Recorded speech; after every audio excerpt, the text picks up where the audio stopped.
Hello everyone, welcome back to the Tech Sharmit Podcast. Today I'm thrilled to welcome a very special guest, Ayush Thakur. Ayush is one of the well-known Google developer expert and a highly skilled machine learning engineer. Ayush's career journey is marked by a constant learning and adaptation in the field of AI. In fact, he has shared his knowledge with countless developers and researchers. So, today in this episode, we are going to deep dive into his fascinating journey into machine learning, his thoughts on the future of AI, and how fields like ML ops and unsupervised learning are transforming the landscape. But before we get started, I would like to thank Ayush for joining us today in this episode. And now I request you to please initiate the discussion by telling us something about yourself. Yeah, Sharmit, thanks for having me. It's an honor to be invited for a podcast like this. Yeah, I'm excited that I will get a chance to share some of the things from my journey. It's been an exciting last few years. So yeah, would love to talk about this. All right. Okay. So let's start the discussion through your journey itself into the machine learning. So can you please tell us a bit about your journey into the machine learning domain? Like what sparked your interest into this particular area and like how did you navigate your career to become the machine learning engineer? Um, yeah, that's kind of overloaded. So I will try to break it down into Yeah. the key developments that have happened over my career. It's not that big of a career. It's like what, 4.5 year, 5 years worth of industry experience. But I would say that my journey kind of began when I was in the second year of my university. Mm-hmm. I'm coming from a tier 3 college, so there Okay. wasn't much going on. I always believe that I'm a smart student, but I couldn't crack IIT JEE. And yeah, like in college, I was able to find a really strong support group and friends who were also willing to gain a lot of technical knowledge and wanted to go to big places and do good in life in general. So that was good to find early on. Like I found that I would say like kind of the second half of the first year itself. So yeah, Mm-hmm. like my background is in electronics and communication. So I started working in the robotics lab that we had in the college, and it was fun. Yeah, one it was fun 2 semesters working on building line following robot or cell balancing Okay. bot and uh like stuff like those. And around that time, computer vision was something that intrigued me. I kind like yeah, like I always wanted to build things that are automated in nature. Also Mm-hmm. experiment with a lot of lot of automations in general. So there was this YouTube channel, or there is this YouTube channel called Sent Dex. I kind of liked the videos that he was creating at that time, and that's where I started my journey in computer vision. It was Mm-hmm. still OpenCV, and then there was this PyMaze search blog post that Adrian, the creator of PyMaze search, used to write. So I followed those along, did a few hackathons, worked on some nice projects with my teammates, won a few prizes while I was in the college. And yeah, there's something called Smart India Hackathon. It's Yeah. like a national uh, uh, hackathon that the government organizes, and yeah, we were one of the finalists, me and my team. And yeah, they're the group that we had, and all my friends now from that group, they're all like either in pymis, like either in Google or Hugging Face, like they have started their own company. So it was a good, really happy group. They're working on interesting stuff. And then I also found Sayak Paul, who is a machine learning engineer at Hugging Face right now on the diffusions team. So yeah, like he was someone I used to look up to, kind of my mentee, and like was like helping me around with few of the questions, like also yeah, like sharing like opportunities. And yeah, like weights and biases happened around the same time. So it's like she was writing a lot of blog posts. I did a really nice project for one of the from for one of the hackathon, which for whatever reason was not Mm-hmm. selected. Like we all thought that it's gonna be in the final, but they kind of rejected it. I Yeah. was kind of down, so Paul basically asked me, "Hey, if you wanna write about it," and Weights and Biases at the same time was starting their authors program. So I kind of started writing about it. I sent that piece to Weights and Biases. They liked the piece. They published it as well, and then yeah, kind of did a really wholesome sprint of 5 6 months of writing a lot of technical articles, reading a lot of papers, building Mm-hmm. projects. Got the opportunity to collaborate with the 2 Minutes Paper Okay. YouTube channel. It was a big thing back then. And yeah, like one thing led to another. I got a chance to sit on an interview for Weights and Biases, got hired, and then yeah, it's been really fun last 4 years with them. Okay, all right. So, like, I think now it's time to go bit more in deeper way to learn more about your journey, because you just mentioned that you begin with a background in computer vision, but Yeah, currently have a focused on LLMs for the last past 2 years, I guess. So, yeah. what drove that kind of shift for you, like, and like how you decided that yes, it's time to go for LLMs model?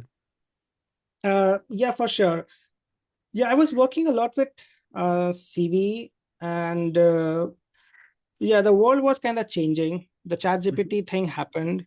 Um, I kind of knew what was happening to an extent in the NLP space, but yeah, when we saw what ChatGPT did to the whole world, the kind of impact it created, and the level of engineering that was required to achieve that, it kind of intrigued me a lot. Obviously, computer vision researchers are no less. It's even harder than, like, many of the computer vision problem statements are even harder than language.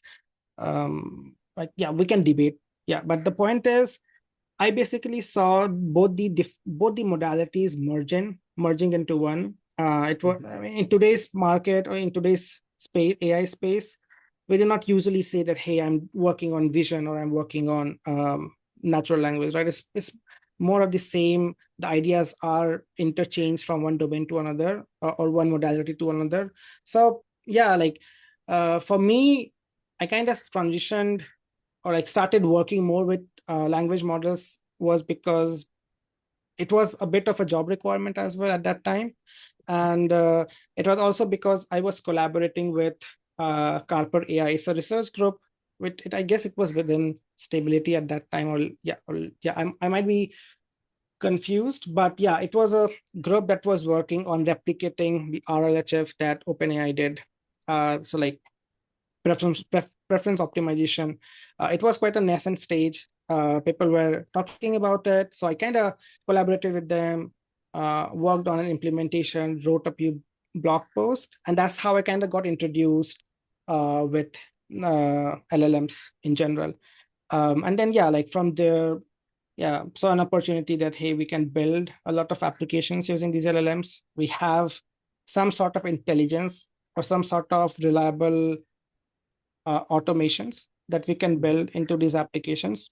And yeah, started working on that, and one thing led to another. Today I am, yeah, yeah, with my friend Aritra from Hugging Face, we are kind of replicating the OG attention neurology lead paper from 2017, Okay. so that, yeah, like, even though I've worked with LLMs for quite some time, I haven't working knowledge of working knowledge of LLMs, but there are so many nuances to it that it's very important that, yeah, I like dig really deep and, yeah, understand each and every nuance related to those. So like, yeah, that, and there's always, like, coming from electronics robotics background, I like these knowledge are easily transferable to those domains. Yeah, so in my head both are the Correct. same. It's just I'm using text as a modality to learn the concepts which are Mhm. also transferable to images. Okay, all right. So Ayush, if we talk about RAG, because as an expert in retrieval augmented generation or RAG, Mhm. like could you please tell or could you please break down like what exactly the RAG system is and why it is so effective, and what are the things like that makes the system more effective as compared to other? Yeah, for sure. So all those who have worked with, or all those who have used ChatGPT, for example, so you ask a Right. question, it gives you an answer, right? Mm-hmm. At the under the hood is basically you given some words, like in a very layman term, given some words, it will then generate the next probable word, and based on Mm-hmm. that probability, it keeps generating a few words till it hits an end token or like end word, after which it will stop generating any more new content, right? So it gives you an answer based on the question. Mm-hmm. But because I'm saying that it's being generated based on some probability, that distribution is coming from the pre-training phase, or mostly the pre-training phase of the language model. So you have a huge corpus of text which is coming from internet, Correct.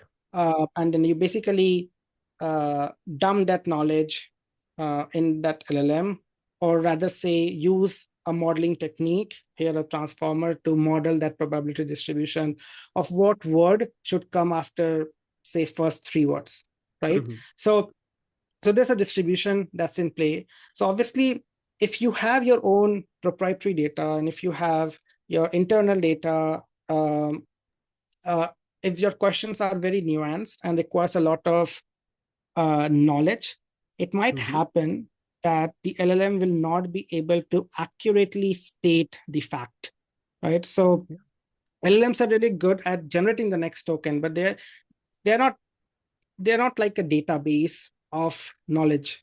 In a sense, they are, but that's but that database of knowledge, or the LLMs the way they are right now, it's more as if there's a distribution, probability distribution associated to each fact, right? So if you want those facts to be reflected in the generated answer, you have to ingest uh, the information or the data from your own proprietary data, or data that you really care about, of which, based like on top of which a question should be asked, right?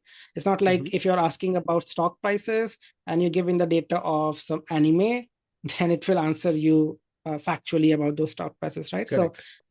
that's commonsensical, right? So to summarize, retrieval augmented generation is basically a way to counter the limitation of an LLM, which is on the factual correctness of the facts, Mm-hmm. and allow you to generate a response or an answer that is based off true facts or your own data, which improves the reliability of those responses. So, yeah.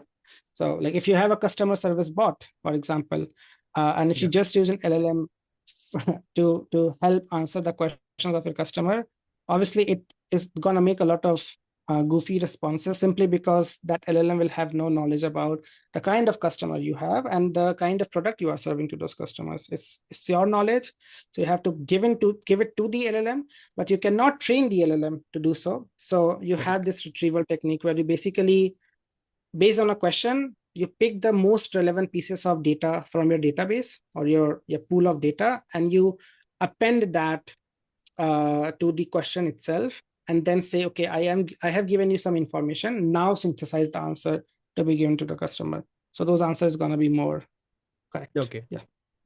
Yeah. So Ayush, like nowadays we know that everyone is using the LLM system, right? So as an Mhm. expert, like what are some of the best practices you can suggest to all those person like who are utilizing LLM model in order to measure or evaluate their performance? So is there any particular approach that you are following in order to evaluate the performance of your LLM system? Yeah. So if the question is on how should an LLM application builder or LLM system builder think about evaluating those systems. Mm-hmm. Can you, yeah, is that your question, right? The question is like how do you approach evaluating the LLM system? Yeah. So approach is simple. Like if you, so in my head, LLM system is something is a system where you have some input, you have some output, and you Correct. are using LLM to LLM as an intelligence bit, or something that can synthesize a response automatically for you, and not necessarily just the LLM, because evaluating just an LLM is one thing, and evaluating an LLM system is a complete different ball game, right? So Right. RAG is an example of an LLM system. Mm-hmm. Um, like you. you hear the words like agents, right? LLM based agents. So Right. those agents are a system where there are many cogs, or sorry, yeah, many different components, and you need to evaluate all those components. So approaching that evaluation is like, okay, let's evaluate the whole thing end to end. We look at the input, we look at the output and say, and maybe one of the metric can be how relevant that output is to, like, output is for the given question, or Correct. how factually correct that output is. But that's like end to end evaluation of your system. But there are gonna be individual components in your system. Mm-hmm. So if someone is from a software development background, that person should ideally be familiar with the term unit testing. So you write a lot Yeah. of unit tests for your software. So with LLM based system, you obviously are gonna have to write those unit tests for all the non for all the heuristic uh, uh, or deterministic components. But for Mm-hmm. non-deterministic components like LLMs, you can, yeah, either go with manual evaluation. Like, you should go like do manual evaluation once or twice, depending Correct. on your budget and the kind of volume you have, or the number of samples you can create for the eval as an eval set. Or you should approach it in a, like, using LLM as a just, so like you have another LLM that is going to be judging the quality of the response generated by the LLM in the system. So Right. you can use that. So you basically use some common sense, Mm-hmm. write tests, like be it unit test, or use another LLM to test like portions of your system, but make sure that all your evaluations cover the entirety of the system, and you do it end to end and component wise, etc. Yeah. So you need to be methodical with the whole thing. How you build the eval set is also dependent on on the system itself. So if your system is already being used by users, maybe you can use that as an initial point to start baking your eval set. If you do not have a user base, you can maybe talk with domain experts to see how you can build those eval sets. If you're a developer without access to, like, production, you like users on the production side, or like domain experts, etc., you can use your common sense and, like, build Correct. some evals yourself and use it. Okay, so we can conclude that this is something that can be performed in a better way by doing the proper unit testing, time to time unit testing, and to, like, it would help us to evaluate the better performance for the LLM system, and then Yeah, later it help yeah, us you to, yeah. for sure. You start with unit tests, write Hmm. as many unit tests as required. That should cover lot many Correct. components of the system. And for the non-deterministic components like the LLM, or if you have some other model in the system, you write appropriate tests for them. Not Correct. necessarily unit test in a conventional way, but yeah, you can use another LLM to do that, or maybe formulate the evaluations as that. Yes, as that the yeah, like basic.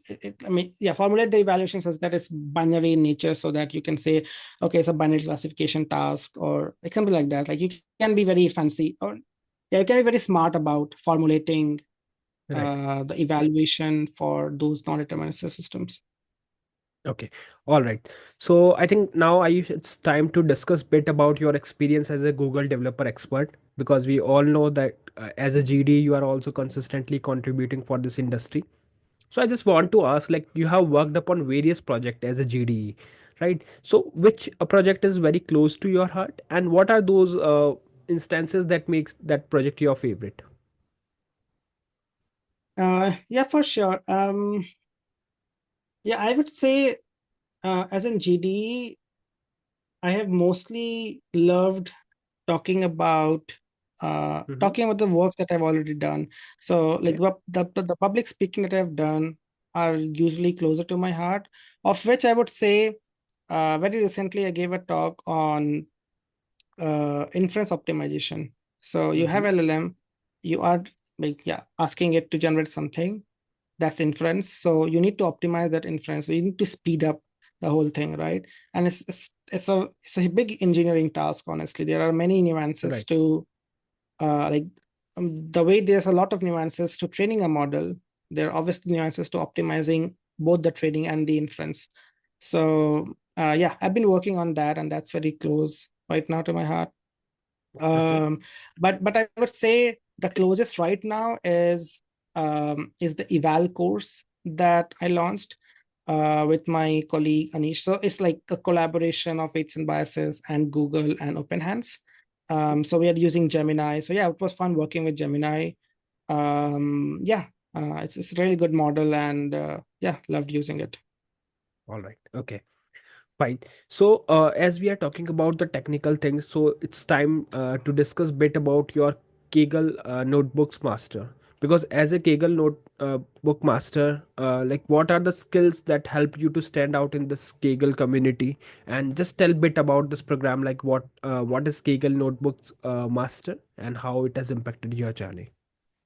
Yeah, so over Kaggle, anyone who's listening to your podcast might be familiar with Kaggle. For those who are not, it's one of the biggest platform for ML based competitions. Like if you are familiar, if you're familiar with Lead Code, Kaggle is something like that, but for machine learning practitioners, and Mm-hmm. it's quite fun. So we have four different tiers there. Like yeah, four different tiers for which you are rewarded medals. So one is the competition tier, so you win the competition, you get some medal. And then there's also a notebooks tier. So that so the kernels that you write, the Kaggle notebooks that you write, Mm-hmm. we call them Kaggle kernels. They're basically Jupyter notebooks. So Okay. so when you write them, and if the community find them valuable, they can upvote it based on like the number of votes you get on that kernel. You basically are rewarded some medals there, right? So notebooks master is someone who has like reached a certain threshold of those medals. There's also something called grandmaster, which is above master. So I was Mm-hmm. working on writing a lot of kernels, and right now I've kind of stopped, but I plan to resume writing kernels again. But yeah, so and there are other two, like one is a discussion tier. So if you can contribute with your discussion posts and answers Okay. to questions, you are rewarded medals there. And also we have the data set tier. So if you contribute with valuable data to the Kaggle platform, that's also rewarded with medals. So yeah, it's basically a simple recognition for your contribution towards the community, because again, all these platforms are community driven at the end of the day. Yeah. Okay, so like Ayush, you have also worked upon MLOps pipelines for the tools like MM detection and MM segmentation. So, what are the Mhm. biggest challenges are there like when we building the robust pipelines for these kind of frameworks? Yeah, for sure. So I mean, honestly, a major part of my work here at Weights and Biases have been writing these pipelines or MLOps pipelines. We call them Mm-hmm. instrumentations, basically. Um, yeah, so it has been like with OpenAI's fine-tuning API, or maybe yeah, work with HF trainers, ByteDance lighting, like mostly a lot with Keras as well, MM detection, etc., etc. So like yeah, I have worked with a lot of these. So the challenges I would say would be, yeah, like one is obviously they are quite unique in their own way of writing. Like if all of these platforms provide a trading recipe, they have all their unique ways of writing their training code, or the training loop. Some are more convoluted than Mm-hmm. yeah, some are more convoluted. Few are simple in nature.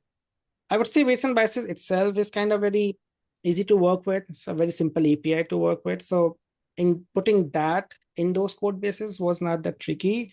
But yeah, there are nuances to it, because sometimes the way the code is written, you have to make sure that the number of steps that's been logged is not like doubled or halved, because the weights the loop is written, or the artifact, the model weights or the dataset version that you're uploading to weights and biases, they are not blocking in any way, because that's a process in the thread that should not be a blocker, right? Right. Yeah, like yeah,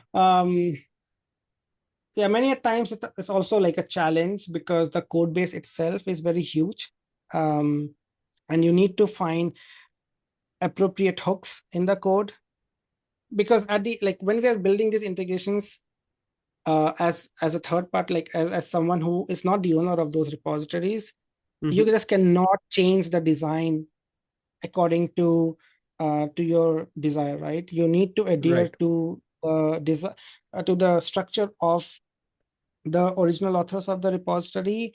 And when you're building these integrations, you do not want to make a lot of code changes, like change a lot of files. You want to touch as little file as possible, because that increases the chance of that integration to be accepted by the repository owners. So yeah, less code change, high impact integration that is useful for the community. So all these three things has to be ticked. And as I said, on the challenges side, it's mostly, yeah, making sure that, yeah, all these different code bases, from a high level, like from a user perspective, should look the same, like in form of the value that they are getting by using Okay. these integrations. Yeah. All right. Okay, so Ayush, like throughout your journey, like you have trained lots of IT folks, and you are playing the role of mentor for many of the students and the person like who are pursuing the role, their career in the ML. So, like here, I would like to ask about your persons, the persons like who have helped you in your journey. They could be like your mentors, colleagues, or even a family member. So, who have been those person like who have played a vital role in your journey? Yeah, I would say, I mean, obviously start with family, because Yeah. the family has always been like, I've always wanted to be an engineer. It was not Okay. something that was forced upon me. And like we Indians, we understand that sometimes the parents can have a desire that my son or daughter is going to be an engineer or a doctor, etc. But yeah, it has always been my desire, and my parents have always been very supportive of the fact that I want to be an engineer. It's only when I was in college I got intrigued by machine learning, computer vision, robotics, because I personally owned a laptop in second year. So like I kind of got introduced to programming and coding quite late in my life. There are a few Mm-hmm. of my friends, they have been coding. Like I also had a computer, but like the place I'm coming from, I just never had an exposure that, hey, there's something called programming, you can do it, right? Yeah. So it was introduced quite late in my life. But yeah, my family has been quite supportive. We come from a humble background, and it was, and then obviously my girlfriend back, and now my partner, my wife, she has been really supportive with journey. Like, I mean, honestly speaking, you have to put in a lot of work and dedicate a lot of time to learn the concepts that can make you a good ML machine learning engineer or machine learning practitioner Right. in general. It takes a lot of yeah, like if you want that, I mean, it's hard to have a, I mean, yeah, some there are people who can manage like social life, a lot of social life for that matter, and are very good engineers as well. For me, it was like, hey, I have to reduce that while I focus a lot on the work side, um, to be good enough. Um, yeah, and yeah, as I mentioned at the very start, I found a really nice support group in college itself. Psych Paul from Hugging Face was really someone, like we all kind of looked up to him, and he was a really good inspiration for us. My friends like Aritra, Ritvik, Anubhav, Stangshu, there are many uh, friends from college who have been real inspiration for me in my journey. So yeah, it has been a culmination of few individuals in life that have worked. Yeah, that has been a great support for me. Okay, all right. So, I use like, although like there are many things that we can discuss here, but just because of the limitation of time, I would like to ask my last question, and it is related to your hobbies. So, apart from these technical things, what you love to do in your spare time? Like, is there any specific thing that you practice in order to keep yourself motivated? Uh, yeah, yeah. Funny that you asked it. Personally, I mean, I'm quite like, as I said, I've always liked solving hard problems. Like engineering is my thing. So when I'm not doing my office work, I Mm-hmm. am Yeah, I'm learning how to write LLMs from scratch, Okay. or read a paper or two. So it's still machine learning after work. But yeah, like robotics is another big part. Like I like hardware in general. I like playing with Arduino or Raspberry Pi. I don't get as much as uh, I don't get enough time to do them, but yeah, like reading papers, yeah, writing some piece of code to train a model or two. Yeah, Kaggling is another thing that I quite enjoy Mhm. of work. And yeah, like for entertainment, I would say, yeah, I like watching anime and read mangas. Okay. So that's a good pastime for me as well. Yeah, big All right. fan of, yeah. Okay. All right. So thank you so much, Ayush, for joining us in this episode and for talking about the ML and AI.